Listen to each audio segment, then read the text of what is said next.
एक और बड़ी अपडेट है राजस्थान के सियासी घटनाक्रम को लेकर। सचिन पायलट की महत्वपूर्ण मुलाकात, राहुल गांधी, प्रियंका गांधी और केसी वेणुगोपाल से मुलाकात हुई। पायलट की तीनों के साथ 2 घंटे तक हुई अलग अलग मसलों पर चर्चा, विभिन्न मसलों पर चर्चा।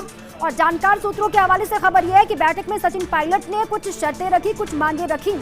सचिन पायलट ने वापसी के लिए दिए 3 विकल्प। सचिन पायलट ने कहा यह जा रहा है कि वापसी के लिए 3 विकल्प दिए।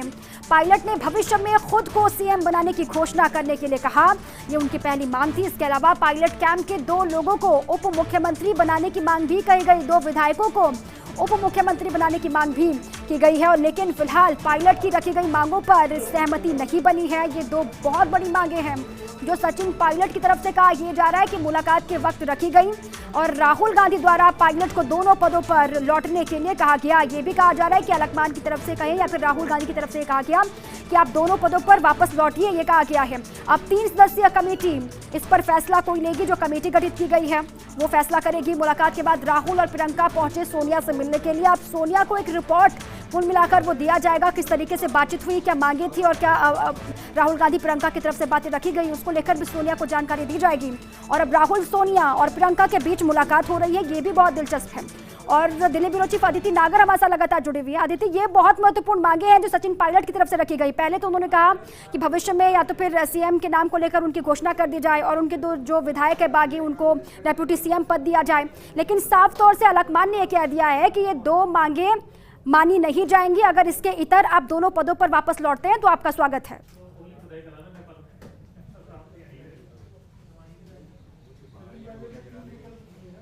देखिए, जाहिर तौर पे मुख्यमंत्री के पद से कोई कॉम्प्रोमाइज आलाकमान नहीं करेगा, क्योंकि अगर वो ऐसा करते हैं तो चाहे राजस्थान हो, चाहे प्रदेश में और देश में जो दूसरे राज्य हैं वहां पर ये प्रथा चालू हो जाएगी कि आप बागी बने और आपको आलाकमान बुलाकर बैंड बाजा बारात के साथ पार्टी में दोबारा और एक बड़े पद पे लेकर आएगा।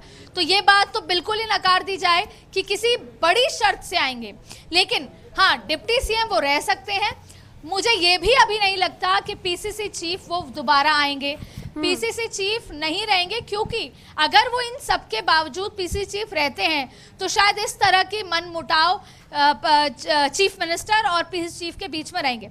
देखिए, पॉलिटिक्स का एक मूल मंत्र होता है कि संगठन, आप अगर केंद्र की बात करें तो आज नरेंद्र मोदी इतने सक्सेसफुल हैं क्योंकि शुरुआती 6 साल 5 साल अमित शाह, जो कि उनके सबसे बड़े कॉन्फिडेंट थे, उन्होंने संगठन संभाला। जब सबसे पहले उनके राष्ट्रीय अध्यक्ष बनने पर सवाल उठे और खास तौर पर आरएसएस ने सवाल किए तो उनको नितिन गडकरी सहित सभी लोगों ने समझाया कि पीएम और राष्ट्रीय अध्यक्ष दोनों ही गुजरात से भले ही हैं, लेकिन आज अगर पार्टी को दूसरे तरीके से ऊपर ले जाना है, बड़ी ऊंचाइयों पे ले जाना है, तो आपको प्रधानमंत्री के करीबी आदमी को राष्ट्रीय अध्यक्ष बनाना होगा, क्योंकि वो जानते हैं कि वर्किंग कैसा है। तो ऐसे में अगर हम राजस्थान पर लौट कर आए तो दोनों के बीच में जहां 1.5 साल तक बातचीत नहीं हुई, वहां पर अगर इनको पीसीसी बनाया जाता है तो वही मनमुटाव, वही झगड़े और वही लड़ाइयां और वही सोच का डिफरेंस होगा। तो ये कतई नहीं माना जाएगा कि आप पीसीसी चीफ वापस आए। पीसीसी चीफ का टेन्योर पूरा हो चुका है। उनको विकल्प के तौर पर दिल्ली में जनरल सेक्रेटरी बना दिया जा सकता है, वो यहाँ पर डिप्टी सीएम रह सकते हैं, यहाँ पर उनको कोई विभाग दे दिया जा सकता है। लेकिन ये शायद तय है कि ना तो चीफ मिनिस्टरशिप से कोई कॉम्प्रोमाइज होगा और ना पीसीसी चीफ से। देखिए, जो लड़ाई थी असली वो यही थी। अशोक गहलोत खेमा चाहता था कि पीसीसी चीफ उनका आदमी बने, उनके खेमे का आदमी बने या कोई न्यूट्रल आदमी बने।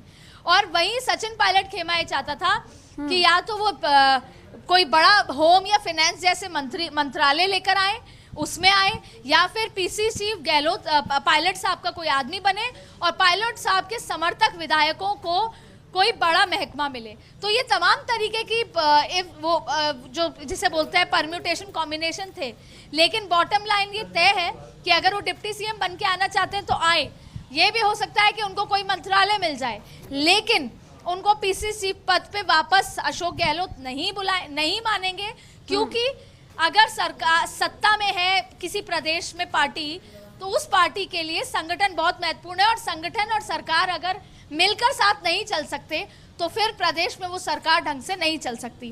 तो जाहिर तौर पे पीसी चीफ का ऑप्शन वर्केबल नहीं होगा, यहाँ पर कोई मानेगा नहीं। और अगर ऐसा होता है तो धाक के 3 पात वाली बात है, बैक टू स्क्वायर वन जिसे कहते हैं। फिर तो इस पूरे ड्रामे का केवल एनर्जी वेस्ट है और जनता का मजाक है। इसलिए इस बार आला कमान को कोई बहुत स्ट्रॉन्ग और साफ और दोनों को बिठाकर साफ तरीके से बात करनी होगी, क्योंकि इस तमाम चीज से अगर किसी ने सफर किया है तो वो प्रदेश की जनता थी और वो विधायक जो अपने क्षेत्रों में नहीं जा पाए, जो पब्लिक का काम नहीं कर पाए, इस 1.5 महीने का हिसाब जनता को कौन देगा। तो कतई अगर वो पीसी चीफ या किसी भी तरह की शर्त पे आला कमान अब नहीं मानने वाला, और इनफैक्ट अब अगर बात होगी तो 2 टूक साफ बात होगी, उनको डिप्टी सीएम का पद मिल सकता है, उनको कोई बड़ा महकमा जरूर मिल सकता है। कोई कड़े कदम उठाने होंगे, जो मैसेज भी जाए, संदेश भी जाए, क्योंकि लंबे वक्त से हम देख रहे हैं सियासी तस्वीर लगातार बदल रही है, लेकिन अभी भी संभावनाएं कुछ नजर नहीं आ रही कि सियासी जो घटनाक्रम है उस पर विराम लगेगा।